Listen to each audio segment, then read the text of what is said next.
MZTV. Welcome to the Friday edition of MZTV. I am Martin Zender, the world's most outspoken Bible scholar, voted that way for a reason. Rightly so. Second place was way behind, not even close. It was not even close. So the important announcement today is there is a conference the last day of May, which is May 31st, Friday, May 31st, Saturday, June 1st, and Sunday, June 2nd. That's right, a conference in Stone Mountain, Georgia. It is at a resort called Evergreen, the Evergreen Resort. It is being sponsored and put on for you by a hardworking man by the name of Chris Johnston, and he has worked tirelessly to make these reservations and to set this up. It's at a very nice place. You might consider it a bit pricey at this resort. However, if you don't want to stay at the resort, and I understand that that's where the conference is going to be, and there are rooms at the resort, you can get yours now. I'm going to provide the link here in a second, but you can stay at the Days Inn in Stone Mountain, Georgia. It's about 10-15 minutes from the park. There are options. There's even an RV park nearby, but this is a beautiful area of the country. And I know it's in Chris's heart that this is to be the last conference of the eon, and he wants it to be at a beautiful spot. And why not be snatched away from the top of a mountain? Hey, we'll get a little head start there. Get a little head start. Get up there into the stratosphere a little bit at the top of Stone Mountain. Beautiful area. I've seen pictures of the resort. It's going to be lovely. So make your reservations today. It's about 37 minutes from the Atlanta airport. You'll figure out a way to get there, but there are directions on how to get there efficiently, I believe, using public transportation in the link. So the link is below. Look below this video, hit the tab that says Show More, and you will see a link to the newsletter written by Chris Johnston himself that explains everything. It will explain everything in excruciating detail because this man has left nothing to chance. However, he did tell me to tell you that between now and then there will be tweaks. So stay tuned to this show. Stay tuned to MZTV, which you were going to do anyway. And if there's any updates, I will let you know. The park fee, Chris is going to try to work that out. So there might not be all the expenses that you see on the page. Things might be improved there. We will see. Christopher Johnston, Johnston. His email address is in the letter. I'll let you just hit the letter and find that for yourself. But he did tell me that I can give you his cell phone. So if you want to text him an RSVP, I'm sure he would appreciate it. His his cell phone is 404-863-1743. Chris Johnston with a T there. His phone number again is 404-863-1743. And he would probably prefer an email, so send him an email. You can find that email address in the link below. Or simply go to martinzender.com, and from now until May, I will have a link. My sister, Kelly, and I will have a link at the top of my website. You can go there anytime, day or night. The website never sleeps, ladies and gentlemen. And hit the link, and you'll have the information at your fingertips. The Evergreen Resort, Stone Mountain, Georgia. April 17th is the deadline to make your reservations at the Evergreen Resort. And there is also a link in the link. How is that? I mean, we are technologically savvy. We put links in links, ladies and gentlemen. And I would not be surprised if you hit the link within the link, you get another link. Would not be surprised. We can do it. Information about how to contact the resorts. Chris has 30 rooms reserved. Get yours now. Supplies are running out. So today, me. I'm going to be the speaker. So far, I'm the only speaker we know is going to be there. If I end up being the only speaker, I will suck it up. I love it. I will go night and day for you. Night and day. Oh, yes, we're meeting on Friday. Meet and greet Friday at the Evergreen Resort. Even if you're not staying there, be there. It'll start, I don't know, 5 p.m., something like that. We'll tweak it as we go. Meet and greet at the hotel, the Evergreen Resort. And I'm going to be a speaker. I might be the speaker, but we'll see who else we can conjure up here. Might have to call the Witch of Endor. We'll get Paul here for you. So I want to start with Matthew 25:41 because that is the verse that I was questioned on 2 days ago. Martin, this sounds like the lake of fire. Martin, this is the lake of fire. Martin, come on, admit, you know this is the lake of fire. But it says that people are being chastened there. So obviously the lake of fire is not as literal as you say. So much for your law of the metaphor. It's not nice to doubt the law of the metaphor. The law of the metaphor is unbendable. It is unyielding. The law of the metaphor will not tolerate dissension. It can't be assailed. It is impervious to attack. It is foundational, founded upon laws of language. You can't do that to the law of the metaphor. Don't try it. The lake of fire and the second death are literal. Matthew 25:41 is not talking about the lake of fire. Let's go there just so I can prove it to you. Love to do it. I make sense for a living, and I'm not about to stop now. Verse 41, this is the judgment of the nations. Jesus brings the nations to him after he returns, his second coming, and all the nations are standing before him, and he's separating nations. This is not a judgment of individuals. This is a judgment of nations, known as the judgment of the sheep and the goats, or concordance says the sheep and the kids. This is not Sheep Bill and Sheep Joe and Kid Kelly and Kid Rock. Oh, I don't know. Yeah. But it's not Kid Rock. No. These will be nations. It'll be the sheep nation of Russia. Now, that'd be a goat nation, probably. The goat nation of Russia. What would be a sheep nation? There's not too many of them. What would you say? Like Holland? They're good people, right? These are nations gathered before him. Verse 41, then he shall be declaring to those that is left, that is to those nations that is left, go from me, you cursed, into the fiery Aeonian, made ready for the adversary and his messengers. This sounds for sure like the lake of fire. Even though it's not called the lake of fire, that should be the first clue that it's not the lake of fire. But the fact that it's made ready for the adversary and his messengers. But wait a minute, Revelation 20:10, there are no messengers here in the lake of fire. It is the beast, the adversary, and the false prophet. The adversary is named here, yes, but the beast and the false prophet would not be known as Satan's messengers. These are powerful spiritual beings. So that's my first problem here. But here's the only problem I need is in verse 46.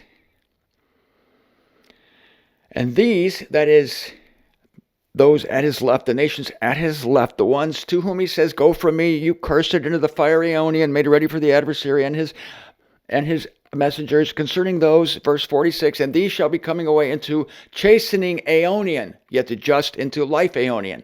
Chastening Aeonian, chastening. They're going to be disciplined. No human being is disciplined. And remember, these are nations, but nations are made of people.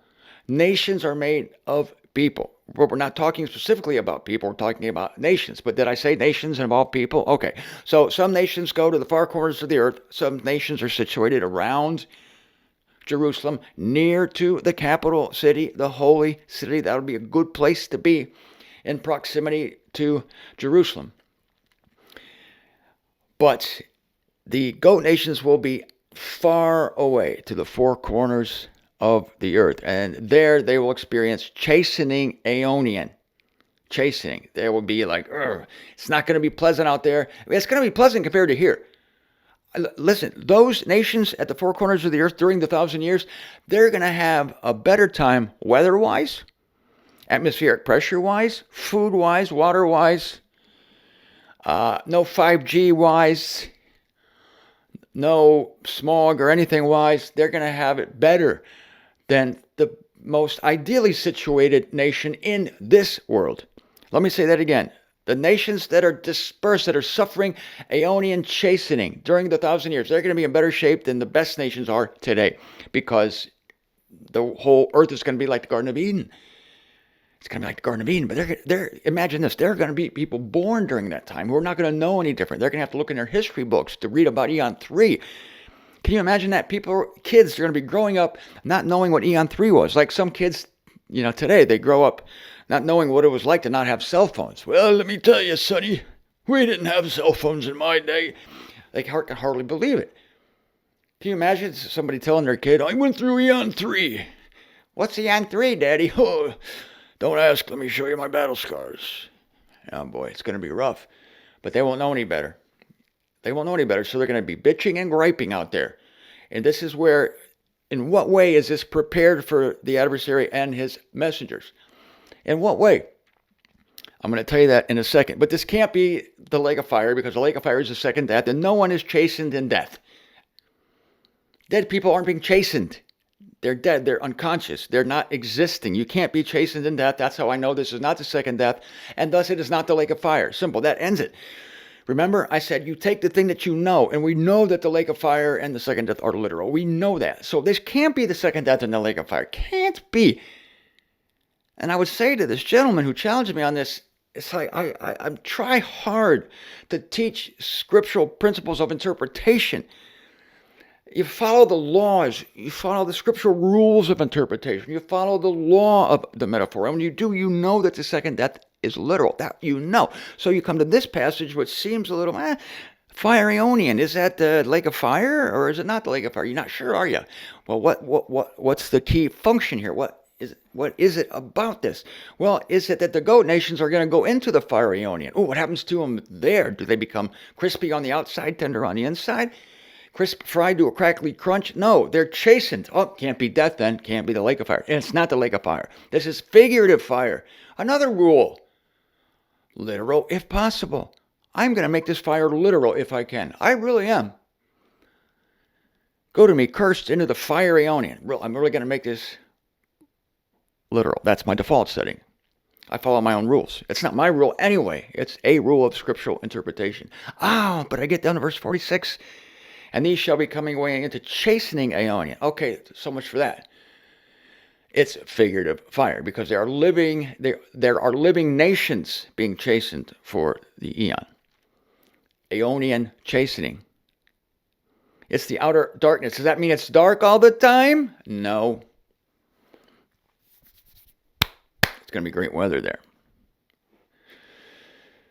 No daylight savings time. Are you kidding me? That's one of the evils of the eon. No daylight savings time on the millennial earth. So just quickly, let's go to Revelation chapter 20, verses 1 through 3 and 7 through 10, and I'll show you why this is prepared for the adversary and his messengers. Well, at the beginning of chapter 20, I perceived a messenger descending out of heaven, having the key of the submerged chaos and a large chain in his hand, and he lays hold of the dragon, the ancient serpent, who is the adversary. Oh, same one we're reading about in Matthew 25:41. And Satan binds him 1,000 years, casts him into the submerged chaos, which is going to be somewhere near New Jersey. And locks it, seals it over him, till the 1,000 years should be finished. After these things, verse 3, he must be loosed a little time. Let's read about that in verse 7. And whenever the 1,000 years should be finished, Satan will be loosed out of his jail. He will escape the environs of New Jersey, probably around Hackensack, and he will be coming out to deceive all the nations which are in the four corners of the earth. Deceive who? All the nations. Who is Jesus Christ judging in Matthew 25? Nations. These are the goat nations that have been sent out to the outer darkness to endure Aeonian chastening. And he will be coming out to deceive all the nations which are in the four corners of the earth, Gog and Magog. People are wondering, where's Gog? People are asking me, Martin, who's Gog? What nation do you think today represents Gog? Gog is a spiritual name for what nation? For Russia? People used to think Gog was a name for Russia, and Magog, that was what? I don't know. Germany or something. Yeah, for sure. If there's going to be a Magog, I would say it would have to be Germany. But perish all these considerations, ladies and gentlemen, because these nations don't exist yet. They will exist at the end of the 1,000 years. Don't look for them on your map today. Don't look for some secret interpretation. These nations don't exist yet. But when they do, guess what? They will be named. Yes, Gog and Magog. Literal, if possible. Is it possible for there to be a nation named Gog at the end of the 1,000 years? Hell yeah. What about Magog? If you can name a nation Gog, you can certainly name one Magog. So Satan goes out to the four corners to mobilize them for battle. And he gets up a number. He gets up a lot of people who are into it. And their number being as the sand of the sea. A lot of people are disgruntled out there. They're spoiled rotten. They don't know how good they have it. Just like Adam and Eve didn't know how good they had it. Because they're born into Eon 4. The only way they can know of Eon 3 is in the history books. But it's dry history to them. Just like us in high school. We read about the Middle Ages or the Ottoman Empire. And we're like, oh. In those days, they'll be at school. Kids will be reading about Eon 3. And back in the days when the weather went from hot to cold, the earth was tilted at a 23-degree tilt. They'll marvel at that. They will marvel that there was anything like a cell phone tower needed. They will marvel at things like air pollution and water pollution and mushroom clouds. They will be shown videos. They just won't be able to believe it. And they probably won't believe it because history repeats itself. And here we go. I'm ended up giving an entire talk on Matthew 25:41 and 46 and Revelation 20. I wasn't planning on doing that. Need to read the rest of the letter. I'm going to try to do it. Let's see how far I get. So the adversary and his messengers. It doesn't say here that he has his messengers with them, but it does say it in Matthew 25. So he gets up a rebellion, but it doesn't last long. They went up over the breadth of the earth and surround the citadel of the saints and the beloved city. And fire descended from God out of heaven and devoured them. So much for the little rebellion. Satan did not learn. They put him on probation. He gets out of the submerged chaos for 10 minutes and he's already out committing crimes. So much for the recidivism rate. Yeah. Boy, the recidivism rate for those released from the submerged chaos just isn't very good. Or does that mean it's good? I'm not sure which it is. One of the two. It's either good or not good for the recidivism rate. Okay. It's definitely not the lake of fire. Now, let's go back to the letter that I wrote to the man who doesn't like what God does. I'm not going to set the stage again. I don't have time to do it. Life at the great white throne. So now I'm going to take your side. I'm saying to John, this guy who says, I don't like the fact that friends of mine, that nice people, are going to be a judge at the great white throne. Even though they're unbelievers. Okay, Martin, I'll give that to you. They're unbelievers, but I don't like it that they go to the lake of fire. I don't like it that they have to die again. So damn it, I'm going to find somebody who's going to sprinkle fairy dust on the lake of fire and make it second mortality where people can live again and grow again and have fun and learn about God and go to Sunday school and experience more of that beautiful thing called mortality. That's going to be great. Phil Scranton did that for me, Martin. Not you. Not you. You picky little bastard. You just taught us the law of the metaphor. And you make the second death what it is. Death. Oh, that makes me sad. But again, yeah, I'm sad at the second death too. But that just sets the stage for me to be happy about the resurrection. So now I'm going to take your side, John. I am. But I first wanted you to see the emotional basis of your argument, your questioning of God's justice, your mistaking of death for punishment, and your unconscious glorification of death. Other than that, the guy's beautiful.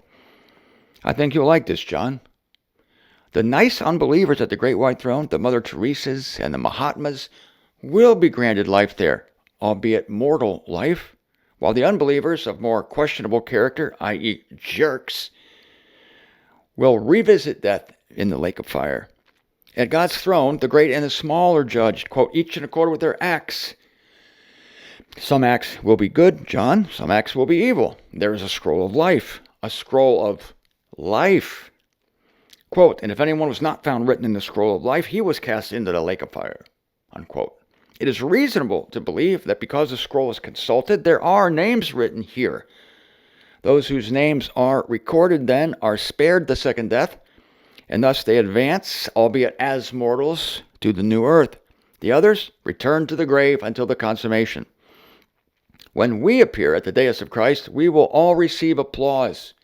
1 Corinthians 4, verse 5. Some will receive a wreath of righteousness. 2 Timothy 4:8. Some will see their evil works torched. 1 Corinthians 3, verses 10 through 15. Or maybe each of us will receive a little bit of everything. We know that the resurrection of life holds varying degrees of glory, just as there are various glories among the stars. 1 Corinthians 15, 40 and 41. As distinctions are recognized for believers at the dais of Christ, there are also distinctions recognized at the great white throne for unbelievers. This section is called Judged Not Condemned. This is my second to the last section. How much time do I have? It's going to be touch and go here. The argument may be forwarded that the distinctions are recognized, but the judgments are applied while the recently dead are alive, to be followed by the re-death of these folks by virtue not of their sins, but of their kinship to Adam. Yes, their kinship to Adam, just as happens with believers and the first death. I am willing to believe this, and I have believed it for years. It would be right of God, would be just of God, if everyone at the great white throne was adversely judged and went into the second death, because they're eventually going to be with God for eternity.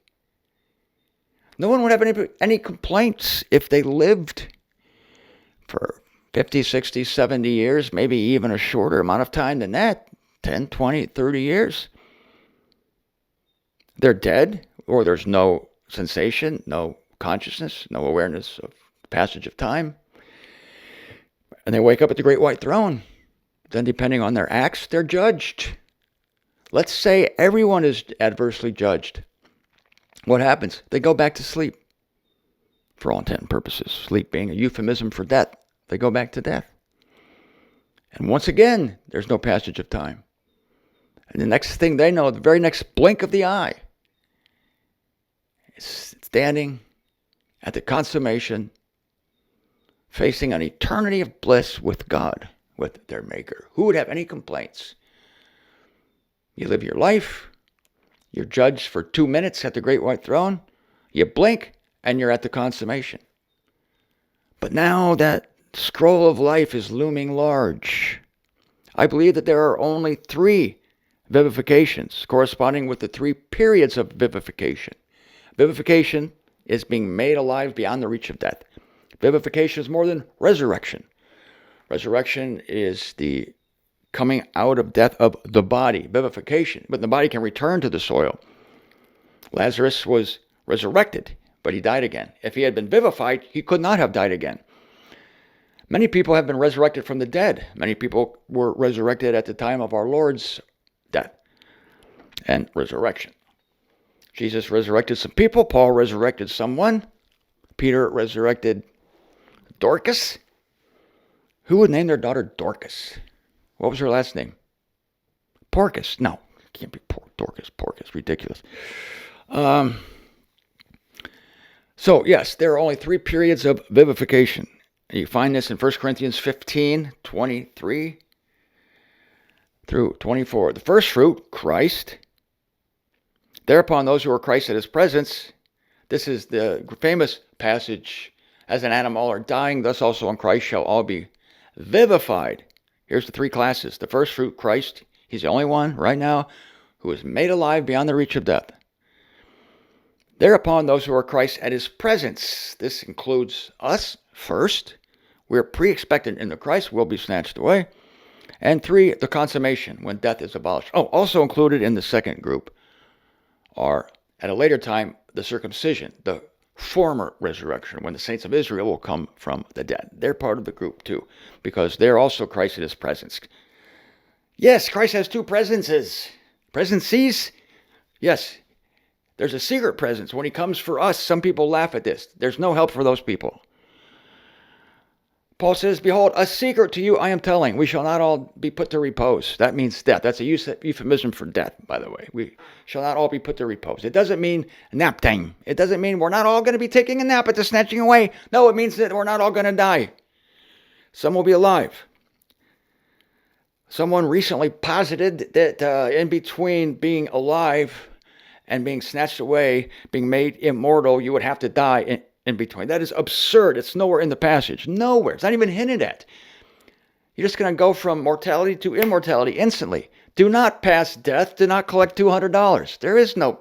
why anyone would want to read that in there? You have to work hard to read that in there. I hope we die just for a split second. I want to taste death before I go from mortality to immortality. No, sorry. You get to miss out on that because we're not going to taste death. Some will not be put to repose. Anyway, who got me started on that? Look at my time. So at the consummation, then, at the end of the eons, everybody's going to be given immortality. That is vivified. And that will include everyone who had been cast in the lake of fire, which is the second death. Why? Because death is going to be abolished. 1 Corinthians 15:26.